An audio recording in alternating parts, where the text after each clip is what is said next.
박사님, 권한임이란 무엇인가요? 보통 이제 권한위임 그러면은 사람들이 굉장히 많이 착각을 하는 것 중에 하나가 내 마음대로 해도 되죠. 이제 저에게 맡겨주셨으니까 간섭하지 마세요. 이런 의미로 생각하는 경우들이 굉장히 많습니다. 그래서 뭐 제일 흔하게 쓰이는 말들 중에 하나가 제가 뭐 강의를 가거나 임원들이나 리더들한테 물어보면은 이 회사는 어떻게 권한임이 잘 되고 있습니까? 그럼요. 저희들은 뭐 팀장들한테 다 맡겨놓고 결과만 보지 과정에 대해서는 전혀 관여하지 않습니다. 이런 걸 보통 권한임이라고 생각하는 경우들이 굉장히 많습니다. 그래서 대부분 사람들이 권한임을 방임하고 방치하고 굉장히 혼돈하는 경우들이 굉장히 많아요. 우리가 보통 권한임 하게 되면 권한임은 두 가지가 있습니다. 하나는 역할을 위임하는 것이 임파워먼트라고 그러는데, 이 역할을 위임한다라고 하는 것은 CEO가 물리적으로 혼자서 회사의 일들을 다 혼자서 못하니까 본부장들한테 경영 지원 업무는 당신이 좀 맡아주세요. 영업본부장한테 영업은 당신이 좀 내 대신 맡아주세요.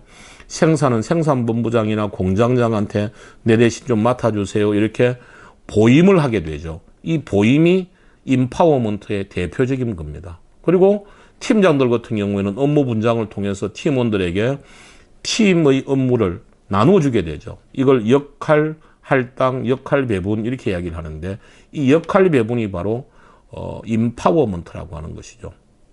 그리고 두 번째가 이제 델리게이션이라고 하는 게 있습니다. 이 델리게이션이라고 하는 것은 임파워먼트가 역할 위임인데 반해서 델리게이션은 책임 위임입니다. 그래서 책임을 위임한다는 것은 결과물에 대한 책임을 스스로 질 수 있도록 실행 전략과 방법에 대한 선택을 위임한다, 이런 의미입니다. 그래서 우리가 보통 왜 책임만 묻고 권한은 주지 않으십니까? 라고 이야기할 때 보통 권한위임은 델리게이션을 보통 이야기한다고 볼 수가 있는 것이죠. 그래서 이 델리게이션을 잘하기 위해서는 두 가지가 필요한데, 반드시 책임져야 될 결과물에 대해서 위임하는 사람과 위임받는 사람이 사전에 합의를 하고, 그리고 그 책임을 지기 위해서 위임받은 사람이 어떻게 실행할 것인가에 대한 실행 전략과 방법을 고민을 내서 위임해 주는 사람에게 코칭을 받고 공감대를 형성하는 것이 굉장히 중요합니다. 그래서 우리가 보통 책임을 위임을 할 때 목표를 부여하고 결과에 대해서 책임을 지라라고 하는 것은 방임이지 올바른 델리게이션이 아니죠. 그래서 목표에 대한 구체적인 내용에 대해서 사전 합의를 하고 실행 전략과 방법에 대해서 충분히 코칭 과정을 거쳐야지만 비로소 실행 행위를 믿고 실행 전략을 믿고 전략을 실행하는 행위를 위임을 할 수가 있다, 이렇게 볼 수가 있습니다. 네. 저희 팀에는 두 사람이 있습니다. 책임감은 있는데 역량이 부족한 팀원, 그리고 역량은 뛰어난데 책임지는 것을 두려워하는 팀원, 이 둘 중 누구에게 일을 맡겨야 할지 고민입니다. 제가 볼 때는 책임감이라고 하는 게 마인드의 문제는 아니죠. 우리가 보통 책임감 그러면은 일을 포기하지 않고 끝까지 하려고 하는 자세, 이런 걸로 보통 많이 생각을 하는데, 책임을 지기 위해서는, 책임감을 느끼기 위해서는 본인이 책임져야 될 구체적인 결과물이 무엇인지를 알지를 못하면 책임을 질 수가 없습니다. 그래서 우리가 일을 맡길 때 책임감이 있는 사람에게만 일을 맡기고 책임감이 없는 사람한테는 일을 맡기지 않느냐, 그런 것은 아니죠. 그래서 구성원들에게 일을 갖다가 맡길 때 책임감을 가지고 일을 갖다가 하도록 하기 위해서는 책임져야 될 결과물이 구체적으로 무엇인지를 인식하도록 하는 것이 굉장히 중요합니다. 그래서 그 방법은 어떠한 과제 수행을 통해서 달성해야 될 목표 혹은 이루어내야 될 결과물의 구체적인 모습이 어떤 모습인지를 본인 스스로가 깨달을 수 있도록 코칭 과정을 통해서 인식하게 해주고, 그리고 그 목표를 달성하기 위한 전략을 구체적으로 수립을 해서 그 전략이 목표 달성에 얼마나 인과적으로 작용할 수 있는지를 깨닫게 해주는 것이 굉장히 중요합니다.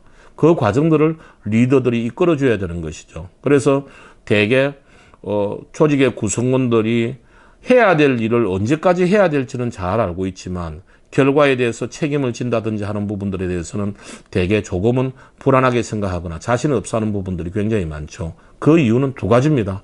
책임져야 될 결과물을 구체적으로 잘 모르고, 또한 내가 그것을 책임지기 위해서 어떤 방법으로 실행해야지만이 그 결과물을 얻어낼 수 있을 것인지에 대한 확신이 없기 때문에 되게 많은 사람들이 불안해하는 것이죠. 그래서 그 두 가지를 리더들이 어떻게 잘 인도해 줄 것인가를 갖다 고민을 많이 해야 되는데, 되게 플랜 C 프로세스를 팀장이나 리더들이 따로 간섭하지 않더라도 자기 스스로가 실행을 잘할 수 있는 사람한테는 어떤 권한의임의 기간을 조금 길게 주는 것도 하나의 방법입니다. 하지만 역량이 좀 떨어지는 직원들 같은 경우에는 너무 길게 권한의임을 해주면 안 됩니다. 그래서 뭐 하루 혹은 3, 4일 정도에 끝날 수 있는 일들을 잘게 나누어서 일을 갖다가 할 수 있도록 권한의임의 기간을 갖다가 조절해 주게 되면은 불안감이라든지 이런 책임감들이 한꺼번에 해소가 될 수가 있겠죠. 네.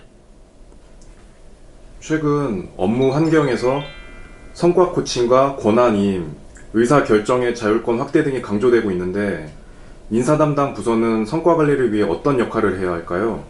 예, 뭐 굉장히 중요한 주제죠. 요즘 뭐 특히나 여러 가지 경영 환경의 변화, 뭐 주 52시간 시대, 그다음 또 뭐 코로나19와 같은 우리가 생각하지도 못했던 재앙적인 그런 사건들 때문에 재택근무라든지 랜선 근무라든지 이러한 이슈들이 많이들 생기죠. 그래서 인사부서에서는 고민을 해야 될 문제가 비단 지금의 문제가 아니라, 인사부서에서는 가장 중요한 게 지금 우리 기업을 둘러싸고 있는, 조직을 둘러싸고 있는 환경들은 과거에 수직적인 계급 조직에 기반해서 상사가 아래 사람들이 하고자 하는 모든 일들을 보고받고 지시하고 의사결정하는 메커니즘이 더 이상 통용되지 않는다는 것을 계속 지금 현재 우리들에게 메시지를 보내고 있는 것이죠. 그래서 지금 인사부서에서 해야 될, 인사부서나 교육부서에서 해야 될 가장 중요한 것은 임원들이나 팀장들이나 파트장, 그룹장과 같이 소위 조직의 구성원들을 리딩을 해서 조직의 성과를 책임지는 이 리더 그룹들이 올바르게 성과를 창출할 수 있도록 매니지먼트하는 역량을 훈련시키는 것이 굉장히 중요합니다. 지금 많은 조직들이 보게 되면은 그동안 임원들이나 팀장들에게 뭐 국제 정세라든지 글로벌 환경이라든지 미래 환경이라든지 뭐 4차 산업혁명이라든지 AI 시대의 전략이라든지 이와 같이 트렌드에 대한 교육이라든지 혹은 방향에 대한 거, 지식에 대한 교육들은 굉장히 많이들 시키고 있습니다. 하지만 정작 자기가 책임지고 있는 조직의 구성원들이 역할과 책임을 다해서 성과를 잘 낼 수 있도록 매니지먼트하는 역량들은 굉장히 떨어지고 있습니다. 그래서 이 인사부서나 교육부서와 같이 HR부서에서 지금 해야 될 굉장히 중요한 역할들 중에 하나가 임원들과 팀장들의 역할 행동을 과거에 상사형 팀장 혹은 상사형 본부장에서 리더형 팀장 혹은 리더형 본부장으로 변할 수 있도록 구체적으로 훈련시키는 것이 제가 볼 때는 인사부서의 가장 중요한 미션이 아닌가 생각을 해봅니다.